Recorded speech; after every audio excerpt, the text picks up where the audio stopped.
Welcome to Mommy Shey's Kitchen!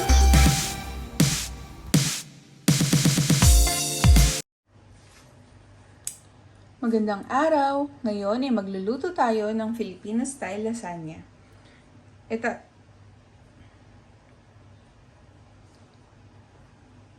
Magandang araw! Ngayon ay magluluto tayo ng Filipino style lasagna. Itong mga kakailanganin nating mga sangkap. Meron tayong sibuyas, salt and pepper, meron tayong garlic, meron tayong bell pepper, carrots, Del Monte Italian style spaghetti sauce, meron tayong beef, minced beef, meron din tayong chopped parsley, mozzarella cheese, cheddar cheese, and yung pasta mismo. Para sa ating white sauce, gagamit tayo ng evaporated milk, butter, harina, keso, black pepper, at salt. Para sa ating pasta, magpakulo lang tayo ng tubig at lagyan to ng asin at mantika. At iuhulog na natin ang ating mga pasta. Kailangan natin siyang lutuin based dun sa suggestion dun sa ating packaging. So dito, sinasuggest siya na lutuin within 10 minutes. Ngayon, lutuin naman natin ang ating lasagna sauce. So, una, ilagay muna natin ang ating sibuyas. Bali sa kawali na to, naglagay na nga pala ako ng mantika. So, ayan. Lagay natin ang sibuyas.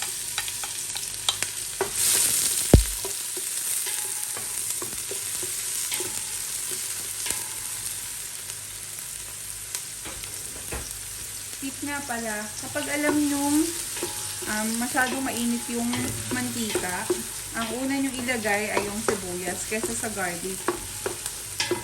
Kasi pag yung garlic yung nilagay nyo, madali siyang masusunog. At kung masunog yung garlic, medyo papait yung dish nyo.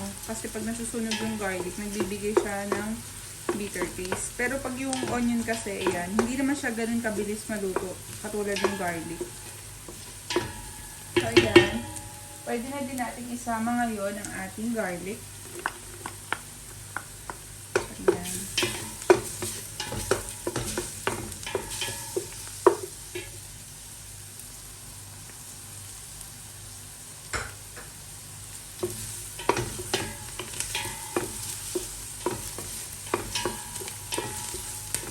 Mix na lang. Madali lang tong tong lasagna sauce na to. Ito yung version ko, pero may mas komplikadong mga version din to. So, ito yung napili kong style.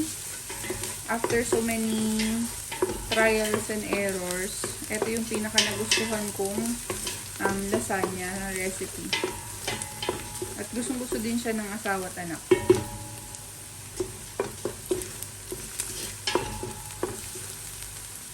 Sabi nga ng asawa ko, kalasa daw siya ng lasagna ng Greenwich. So, medyo ibang level na yan. So, kaya yun. Kaya tuwing gumagawa ako ng lasagna, ito yung lasagna recipe na ginagamit ko. So, yan. Pwede na din natin ngayon ihalo ang ating beef. Ito nga pala, siya? 1.5 kilo ng ground beef.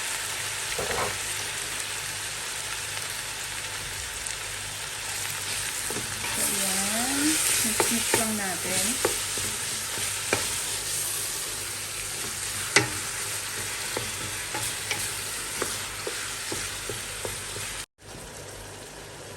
So, yan guys. Luto na ang ating giniling. So, pwede na din natin ngayon ilagay ang ating carrots. Ayan. Naglalagay nga pala ako ng carrots. Kasi, dagdag sustansya yan. Lalo na kung may mga kids kayo, maitatago niyo yung vegetables dito sa dish na to. Hindi nila malalaman. Kasi, halos same size sila ng giniling. So, hindi na nila mapapansin na may kinakain pala silang gulay. So, ayan. Mix-mix nyo lang siya. Madali lang naman yan maluto. Tapos, this time, pwede na din natin i-add yung ating salt and pepper. So, ayan. So, itong sauce, hindi ko siya masyadong inaalatan kasi yung white sauce natin, medyo may alat na din siyang mabibigay kasi lalagyan natin yun ng cheese. At kapag i-assemble natin siya, mag-a-add din naman tayo ng another cheese. So, yun. So, hindi mo siya kailangan gawin na sobrang alat or yung malalasahan mo yung alat dito sa ating pasta sauce. So, ayan. After few minutes, pwede na din natin i-add yung ating bell pepper and yung ating mga sauce.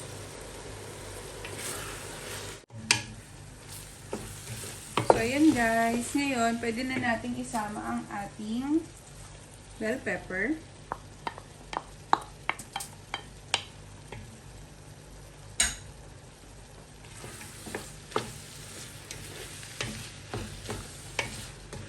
So, ayan. Mix-mix nyo lang. And then, pwede na din nating isama ngayon ang ating Italian spaghetti sauce.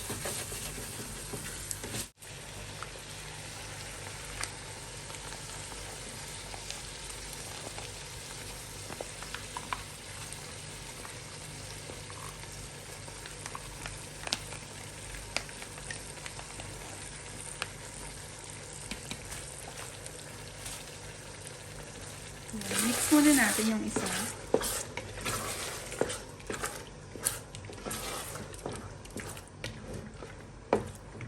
Kaya halos magkasabay lang yung bell pepper and yung sauce. Ayaw naman kasi natin na ma-overcook yung ating bell pepper. Kasi hindi mo na siya halos makikita dyan. Kasi magbe-blend na siya kapag ma-overcook siya. So ayan, sakto lang na habang naluluto yung sauce, naluluto din yung bell pepper.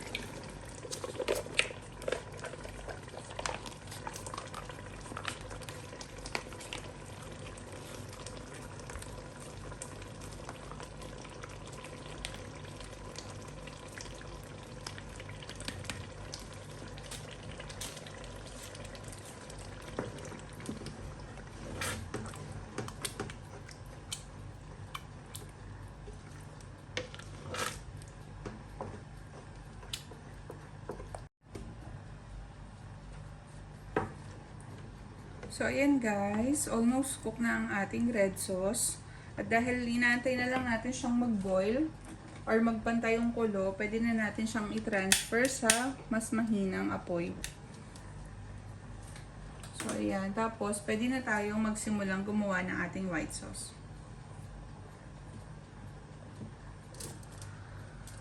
Okay.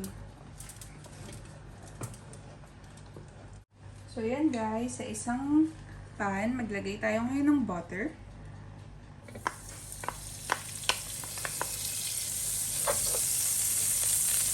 So, ayan, inalt lang natin ang ating butter.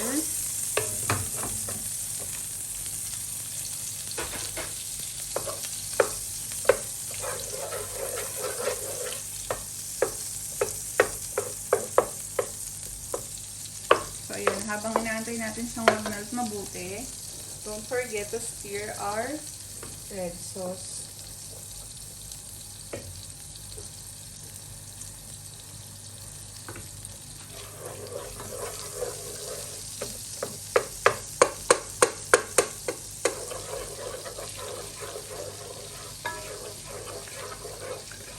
So, ayun ngayon, pwede natin i-add na yung ating flour. Ang ginamit ko ditong flour ay all-purpose flour lang. So, yan. Antay lang natin siya na maluto yung flour or medyo mag-brown. Then, that's the time na ihahalo na natin ang ating evaporated milk. Pwede natin pala kayong gumamit ng fresh milk. Pero, iba yung sarap niya pag yung ginamit yung milk ay yung evaporated milk.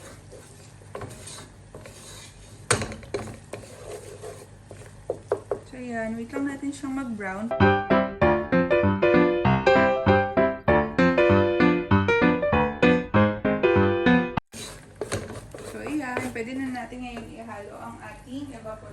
nyo.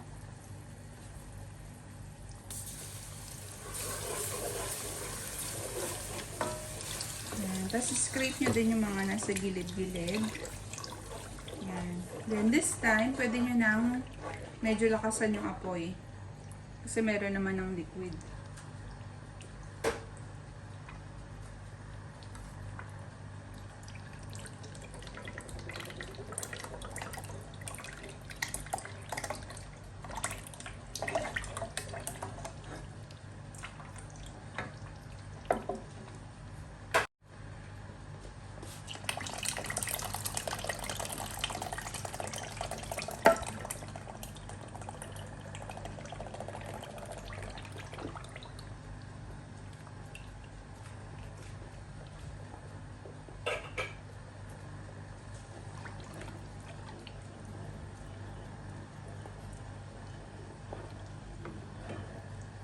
So, ayan. Pwede nyo din i-try mag-multi-tasking. Dalawang kamay pang halo nyo. Isa sa red sauce at isa naman sa white sauce.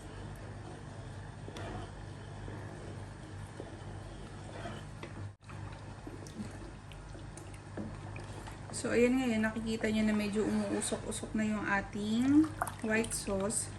Ayan. Warm na yan. So, ngayon, pwede na natin isama ang ating salt and pepper.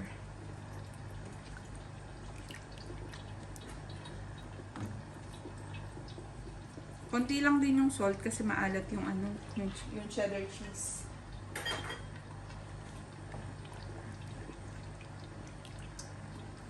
Yung paglalagay pala ng cheese, depende sa panlasa nyo. Kung gano'n nyo siya gusto ka cheesy, ganyan. Depende na lang sa inyo. Yung iba kasi ayaw ng sobrang cheesy. Iba naman gusto sobrang cheesy. So, ayan. Depende na lang sa inyo. Ito palang sauce natin, okay na siya. So, pwede ko na siyang patayin. Yung apoy. So, ayan. Turn off na natin siya. Tapos, ito na lang white sauce. At pwede na tayong mag-assemble ng ating lasagna. So, yan. Pwede ko natin ngayon i-add ang ating cheese. So, yan. Unti-unti. Pwede nyo din itong dagdagan ng Parmesan cheese kung meron kayo, ganyan. Pero ngayon kasi wala akong Parmesan cheese. So, cheddar cheese, okay na siya. Yan. Cheesy na din yan. Ayan, mix-mix nyo lang siya. Tapos later on, lalapot siya. Tapos hindi nyo siya kailangang antayin na sumubrang lapot habang kumukulo siya. Kasi once na mag-cool down tong white sauce, magugulat na lang kayo ba't ang lapot-lapot niya. So ayan, halo-halo lang hanggang sa mag-melt lahat ng ating cheese.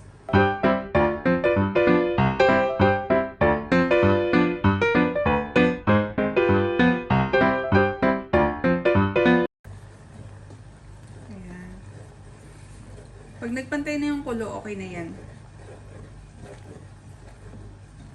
So, antayin lang natin siyang mag-cool down mamaya. Tapos, malapot na yan.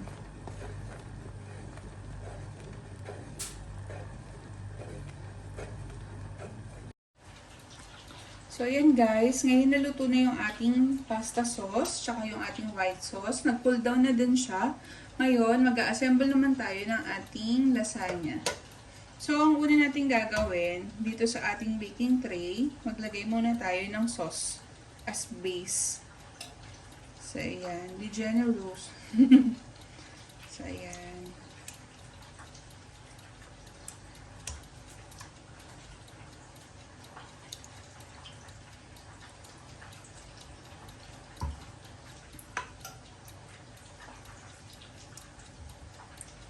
Tapos ngayon, lagyan na natin yung ating lasagna na pasta.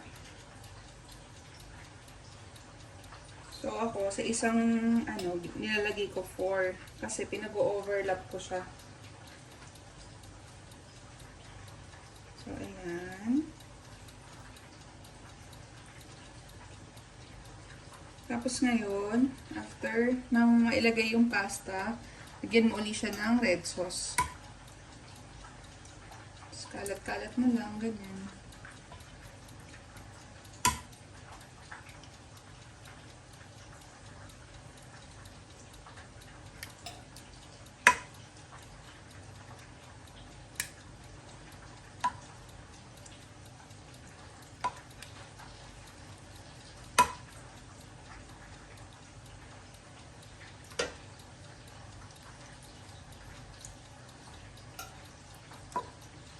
Tapos, after ng red sauce, lalagay naman natin yung white sauce. So, tignan nyo ngayon, ang lapot na masyado ng ating white sauce. Ganyan siya yung magiging texture niya once na mag-cool down yung ating white sauce. Tapos, ayan, spread nyo lang. Okay lang naman na medyo nagmi-mix na yung red and yung white sauce. Magbi-mix din naman yan sa sikmura. So, ayan. Tsaka hindi na yan makikita pagka sinerve niya siya. So, ayan. Then, i-repeat nyo lang yung procedure. Pero, before that, lalagyan muna natin ngayon ng cheese. Ito, cheddar cheese siya. So, ayan. Tapos, maglalagay din tayo syempre ng mozzarella cheese.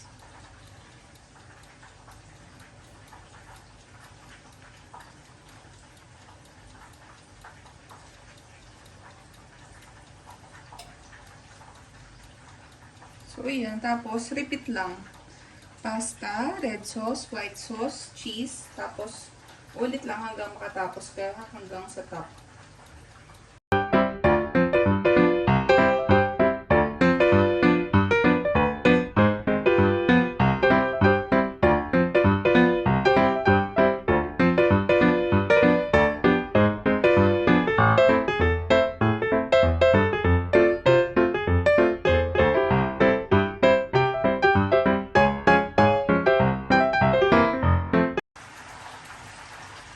So, yan guys. Ngayon, pwede na natin siyang isalang sa oven. Mga 15 to 20 minutes hanggang yung pinaka-cheese niya, yung parang nag-golden brown na siya. Yun, okay na yun. Kasi luto naman na yan. Parang i-bake mo lang siya for the cheese to melt. So, yun guys. Pakita ko na lang sa inyo yung final product natin. Ayan na nga pala ang final product ng ating lasagna. So, yan, medyo golden brown na yung pinakataas niya. Tapos, nilagyan ko lang siya ng parsley. Tapos, ayan, pwede nyo nang kainin. So, kung nagustuhan nyo ang video na to, don't forget to like, to subscribe, and to click the bell button para updated kayo sa mga susunod na video. Maraming salamat!